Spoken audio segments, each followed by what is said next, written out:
A man is not a land, but he can be a territory of ruin. Elias was such a place, a geography of loss mapped out in sun-cracked leather and silence. His heart was a parcel of fallow ground where nothing had grown for 3 years, not since the fever took his wife and the earth took his child. The ranch, once a thriving testament to his family's grit, had become a monument to his grief. Fences sagged like weary shoulders. The paint on the house peeled back in surrender. And beside the porch, the square of earth that had been his wife's garden was a tangle of thorns and dead stalks, a perfect, aching reflection of the man who owned it. The sky over his acres was a vast, indifferent canvas, most days the color of faded denim, other days the bruised purple of an old sorrow. Silence was the primary crop he cultivated now, a harvest so profound it felt like a physical pressure against the eardrums.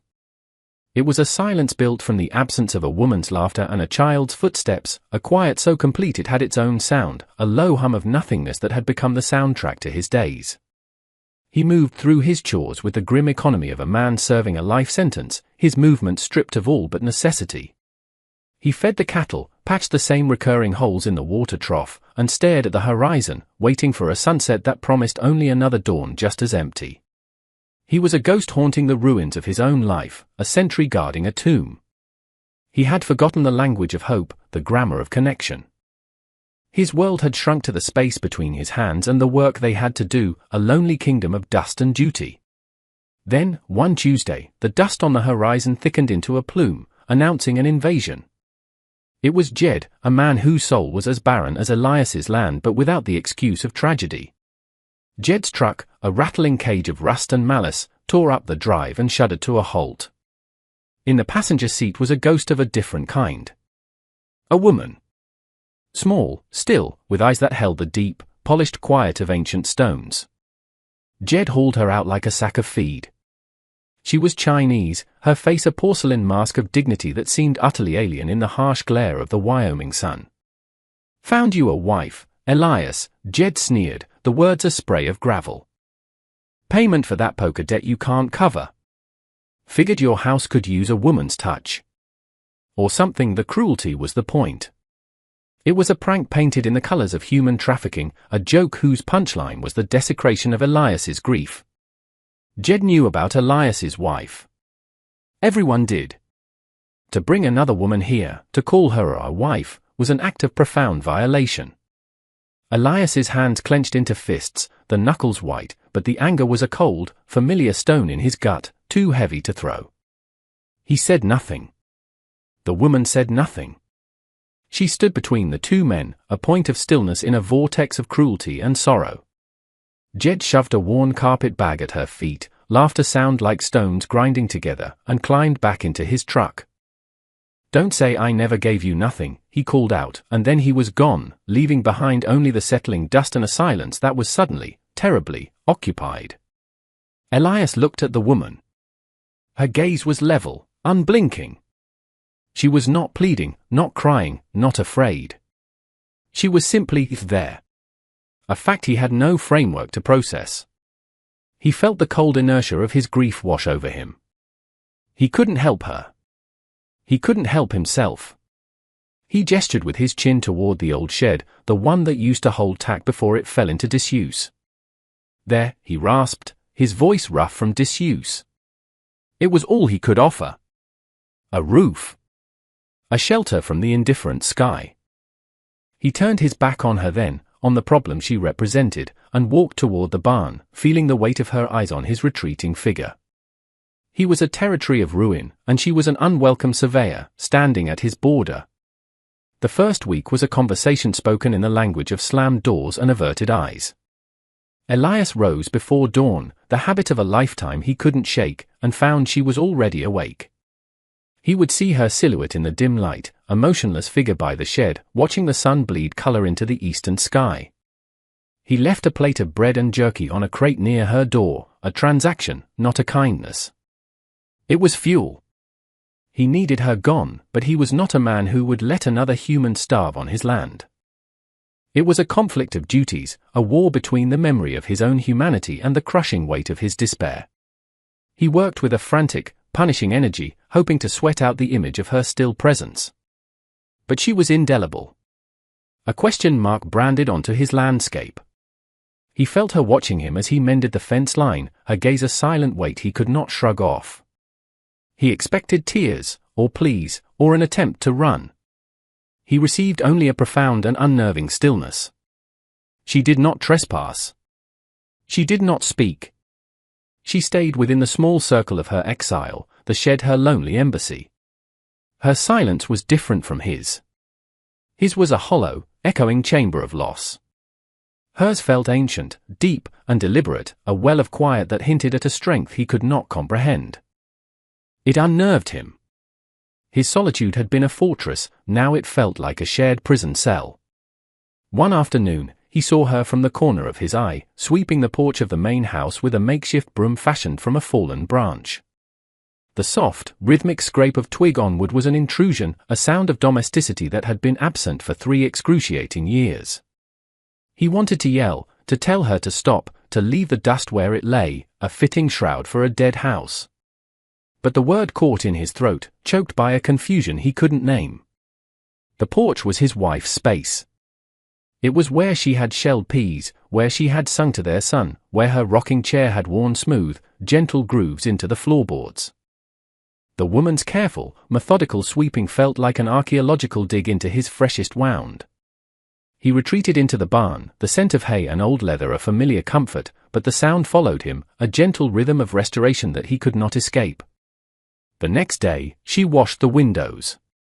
With a rag he didn't know she had and a bucket of water from the pump, she scrubbed away years of grime. Light, timid, and pale, entered the front room for the first time since the funeral. It illuminated the dust motes dancing in the air, the faded floral pattern on the armchair, the ghost of a life that was. Each small act of labor was a pebble dropped into the stagnant pond of his existence, sending ripples he was not prepared for.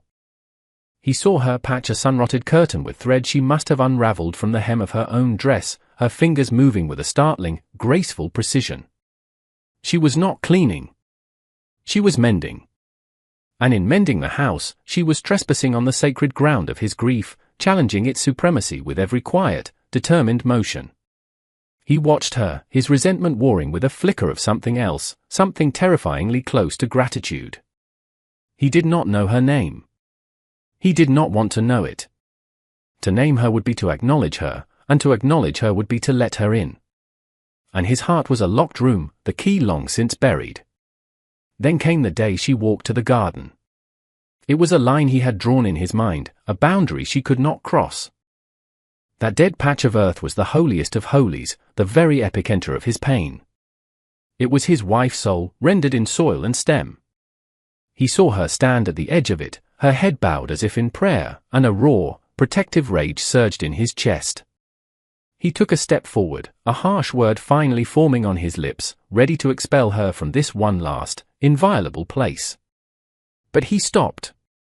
He saw her kneel, not with the arrogance of an intruder, but with the reverence of a pilgrim. She reached out and, with her bare hands, pulled a single, thorny weed from the cracked earth. She laid it gently to the side. Then another. And another. She was not destroying a memorial, she was clearing a grave. He stood there for an unknown measure of time, a statue of conflict, watching her hands, stained with dirt, as she began the slow, patient work of reclamation. He turned and walked away, not in anger, but in a state of profound and unsettling surrender. That evening, he found his favorite work shirt, the one with the tear in the shoulder from a snag on barbed wire, lying folded on the porch rail. The tear was gone. In its place was a seam of such intricate, nearly invisible stitching it looked less like a repair and more like a scar that had healed perfectly.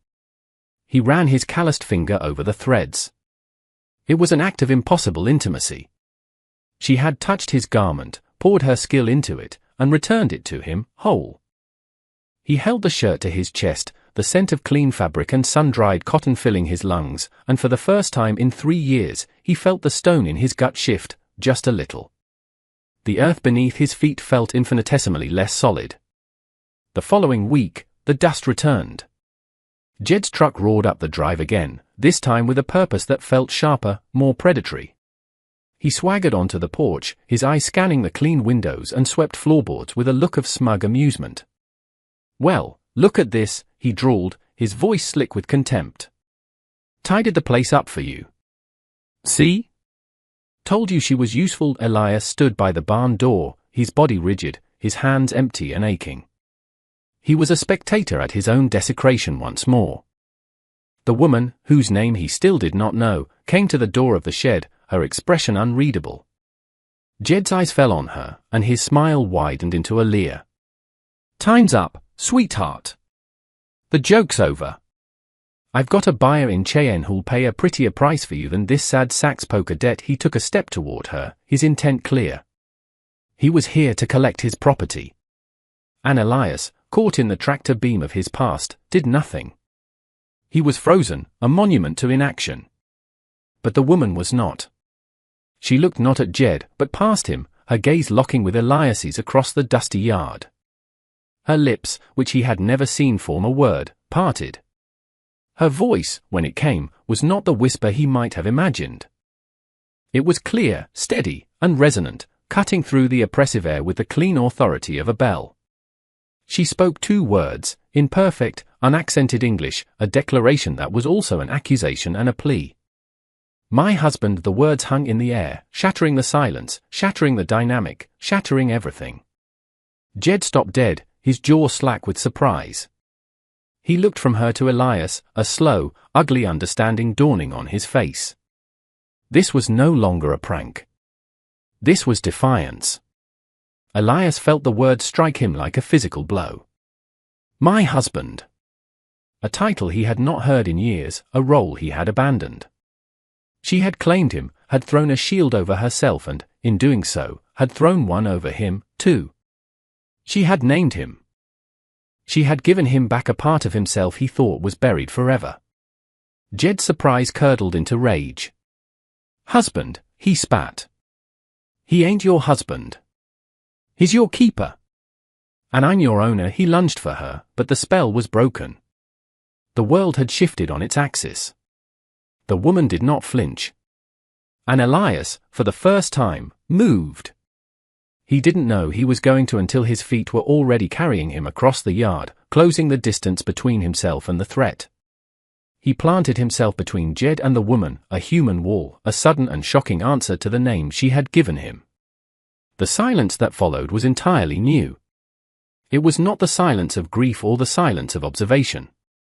It was the taut, humming silence before a lightning strike. Jed saw the look in Elias's eyes, a look that hadn't been there a moment before, a look that hadn't been there in years, and he took a half step back. It was not fear. Not yet. It was calculation. "This ain't over," Jed snarled, pointing a finger that trembled slightly.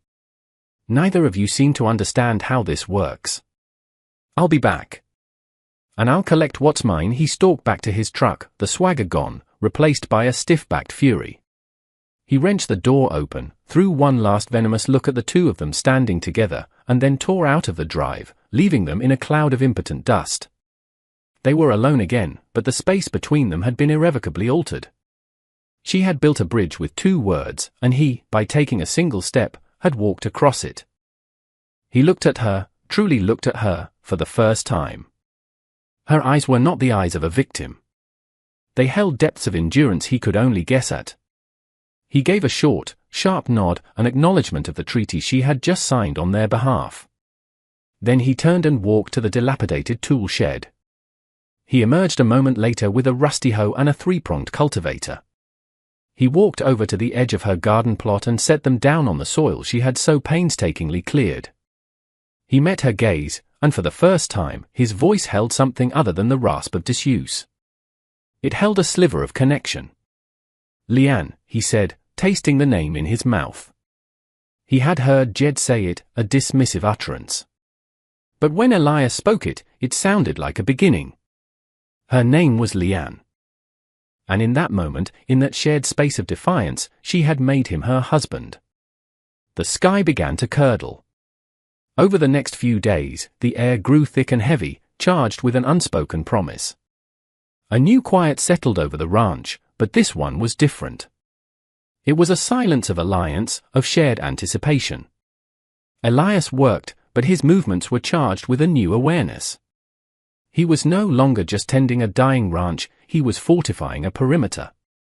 He found himself watching the horizon not for the end of the day, but for the approach of a threat. Leanne, in turn, worked in her garden with a quiet, ferocious devotion.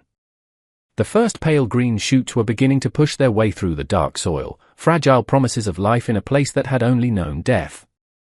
They were a testament to her faith, a faith that was slowly, imperceptibly, seeping into him.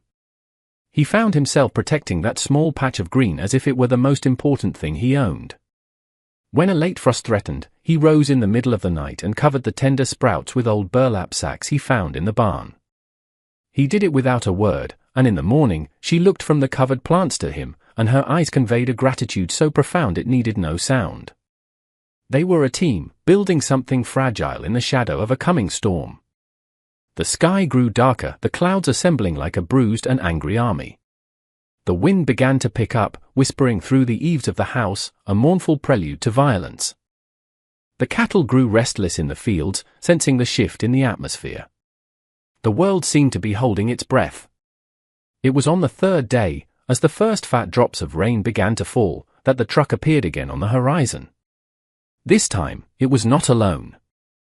Another truck followed behind it, and Elias could see the silhouettes of 3 other men beside Jed. The time for threats was over. He watched them approach, and he felt not the cold, deadening grip of his old grief, but a hot, clean surge of purpose. He looked at Leanne, who was standing on the porch, her hands gripping the rail, her knuckles white. There was fear in her eyes, yes, but beneath it was the same steely resolve he had seen before, the resolve that had woken him from his slumber. She had named him her husband. Now, he would be. He didn't pick up a weapon. His own 2 hands, hardened by years of labor and loss, would be enough. He walked to the center of the yard and waited, the rain beginning to plaster his shirt to his back, the wind whipping his hair across his face. He was no longer a ghost. He was an anchor, a rock against which the coming tide would break.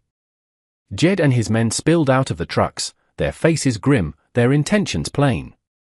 They carried tire irons and heavy lengths of chain. They were not here to reason. They were here to break. Last chance, Elias, Jed shouted over the rising wind. Give her up. This doesn't have to get ugly. Elias didn't answer. He simply held his ground, his eyes locked on Jed. He was a protector. A shield. The words Leanne had spoken echoed in his mind, not as a memory, but as a command. My husband.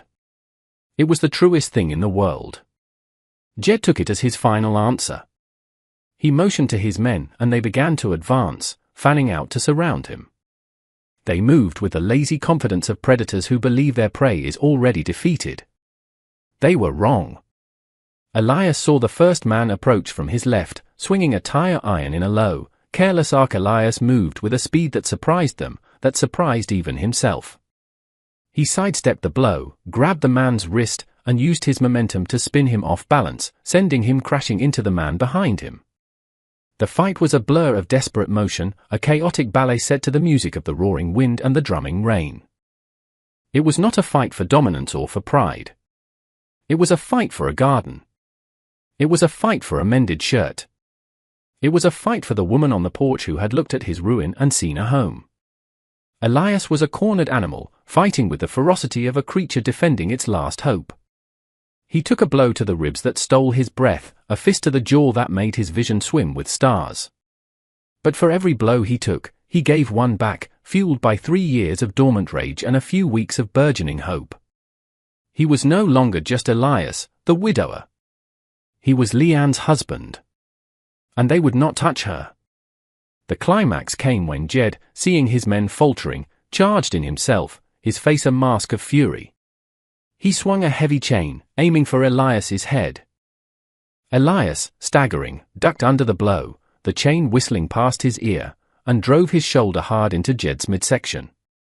The 2 men went down in the mud, grappling, rolling, 2 primal forces locked in a desperate struggle. It ended when Elias, his vision clearing for a moment, pinned Jed to the ground, his forearm pressed against his throat. He looked down into the man's terrified, sputtering face, and he saw nothing but pathetic, empty cruelty. There was no more anger left in him. Only a vast, weary finality.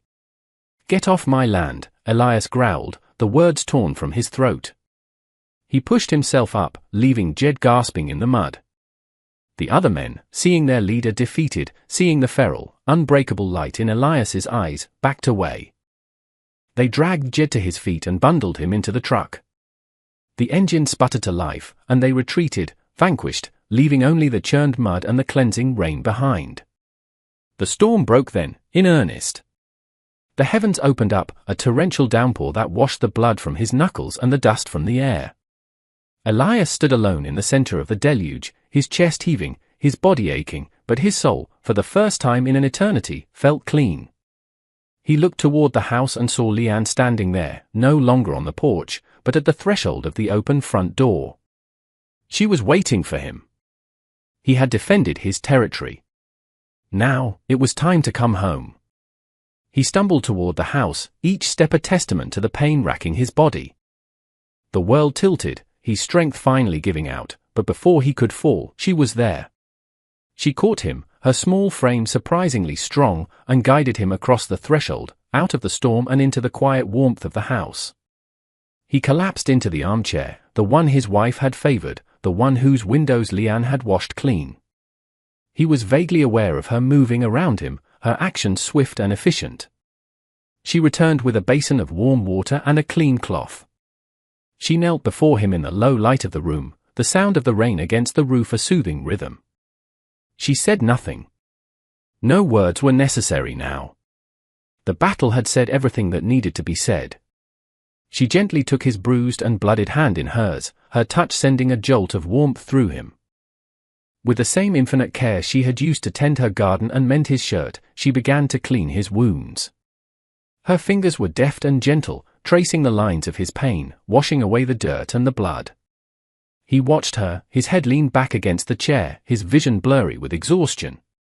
He watched the way her dark hair fell across her face as she concentrated, the set of her jaw, the quiet dignity in her every movement. She had faced down a monster and had not flinched. She had healed his home. Now she was healing him. When she finished with his hands, she moved to the cut on his cheek, dabbing it gently. Her face was close to his, and he could smell the faint scent of rain and damp earth on her skin.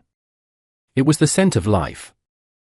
Their eyes met, and in that gaze, a universe of understanding passed between them. It was an understanding born of shared struggle, of mutual protection. It was the quiet, unshakable language of a found family. He had been a man of ruin, a desolate landscape. She had arrived, a silent gardener, and had planted a seed of defiance in his barren soil. He had watered it with his own blood. And now, in the quiet aftermath of the storm, something new was beginning to grow. He had fought for her. But the truth was, she had been the one to save him. The seasons turned, as they always do, indifferent to the dramas of men but responsive to the care of their hands. The spring that followed the storm was a revelation. The small patch of earth beside the porch, once a graveyard of his wife's memory, exploded into a riot of color and life under Leanne's patient stewardship. Peonies bloomed in audacious bursts of pink, their heavy heads bowing in the breeze. Tall stalks of delphinium reached for the sky, their blue a startling echo of a clearer, more hopeful heaven. It was no longer a place of sorrow. It was a testament to resilience, a living monument not to what was lost, but to what could be reborn. The ranch healed alongside the garden. The fences stood straight and taut, no longer sagging in defeat. A fresh coat of white paint on the house gleamed in the sun, a beacon of renewal. The porch swing, its chains oiled and silent, moved with a gentle, rhythmic grace. Elias and Leanne worked side by side, moving in a comfortable, practiced orbit. The silence between them remained, but it had transformed completely. It was no longer a chasm of grief and misunderstanding, but a shared space of peace, a quiet so full of unspoken understanding that words felt clumsy and intrusive. It was the silence of two people who knew each other's heart without needing to hear it speak. He would watch her in the garden, her hands buried in the rich soil, a small, contented smile on her face, and he would feel a warmth spread through his chest that he had long thought impossible. She would bring him a glass of cool water as he worked on the tractor, her eyes meeting his in a look that spoke of partnership and deep, abiding affection. They had built a life not on the foundations of a shared past, but on the promise of a shared future. They were two broken pieces that had, against all odds, fit together to make something new and whole. One evening, as twilight painted the sky in shades of lavender and rose, they sat together on the porch swing, a cup of hot tea steaming in Leanne's hands. They watched the fireflies begin their nightly dance over the blooming garden. He reached out and gently took her hand, his calloused fingers lacing through hers. It felt like the most natural thing in the world. She leaned her head against his shoulder, a simple gesture of trust and belonging that spoke volumes. In the quiet of that evening, surrounded by the life they had nurtured together, Elias knew he was no longer a territory of ruin. He was home. And so our story concludes, not with a grand declaration, but with a quiet truth. It ends with a blooming garden and two hands intertwined, a testament to the profound and simple power of human connection. We've witnessed a journey from the depths of despair to the gentle shores of healing, a transformation sparked not by a great event, but by a series of small, courageous acts of care. It's a story that reminds us that a person is not a transaction, not a joke, not an object to be won or discarded.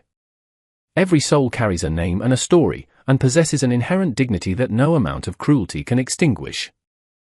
It shows us that the deepest wounds, the ones that turn a heart into a barren field, can be healed. Not always by words, but by the quiet persistence of kindness, by the simple act of mending what is torn, cleaning what is tarnished, and nurturing what has the potential for life. This story is a parable about the homes we build. They are not merely structures of wood and nail, but sanctuaries built of mutual respect, of shared labor, of standing as a shield for another against the storms of the world. It is in the act of protecting another that we often find we are saving ourselves. Think, for a moment, about your own life.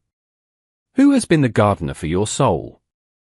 Who saw the potential for life in you when all you could see was ruin? Who performed the small, quiet acts of mending that helped put you back together? True strength is not the absence of wounds, it is the courage to help heal the wounds of another. If this story of redemption and the quiet power of kindness resonated with you, please take a moment to show your support. A simple like helps our stories reach others who may need to hear them, and subscribing to the channel ensures you won't miss our future explorations into the heart of the human condition. Thank you for listening.